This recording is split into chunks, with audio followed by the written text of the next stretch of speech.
Bonjour tout le monde, me voici aujourd'hui avec Sandra. Bonjour tout le monde, bonjour Julie. Donc oui, moi c'est Sandra, conseillère bien-être avec l'aloe vera. Aujourd'hui on va parler de la plante de l'aloe, enfin du légume plus précisément, mais on va parler de sa structure. Oui. Bon, on t'écoute. Donc je vais vous expliquer effectivement quoi utiliser dans l'aloe vera. Donc les plantes ne se récoltent pas toutes au même moment, hein. Donc quand elles sont toutes petites, elles n'ont aucun bienfait. Donc il faut déjà qu'elles aient quand même à peu près 5 ans d'ensoleillement et qu'elles fassent plus d'1 mètre de haut. Donc les petites plantes que l'on trouve chez notre jardinier ou notre jardinerie du coin, elles ne sont pas en tout cas comestibles ou pour la peau, elles auront très peu de bénéfices. Très bien. Maintenant, on voit bien souvent des feuilles d'aloe vera qui sont disponibles dans les rayons de légumes, justement. Oui. Et tout n'est pas comestible et tout ne s'utilise pas non plus sur la peau. Okay. Donc, je pense qu'on va donc vous montrer une image en fait de décomposition d'une tranche d'aloe vera.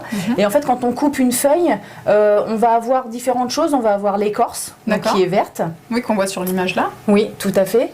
Et puis le mucilage, donc ça, ce qu'on voit sur l'image, ça va être au milieu, ce qui est translucide et transparent.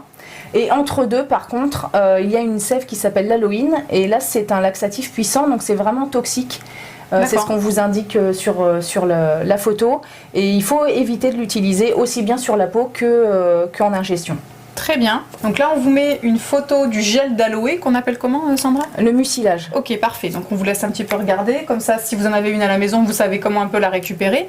Sandra, est-ce que tu recommandes d'utiliser sa propre plante à la maison? Est-ce que c'est quelque chose qui est accessible de manière ponctuelle ou régulière? Qu'est-ce que tu pourrais nous en dire? Donc la plante que l'on a chez nous, en fait, je ne la conseillerais pas au quotidien. Ce serait vraiment du ponctuel. Pour le quotidien, on a des produits qui sont très bien faits dans le commerce et notamment vraiment dans des marques spécialisées uniquement sur l'aloe vera. Ponctuel, je dirais, on se brûle et on a une plante chez soi, ben oui, on peut casser une feuille et l'appliquer sur la peau pour les brûlures, un coup de soleil. On n'a pas prévu parce que voilà, malheureusement, les premiers beaux jours, on peut utiliser directement la plante.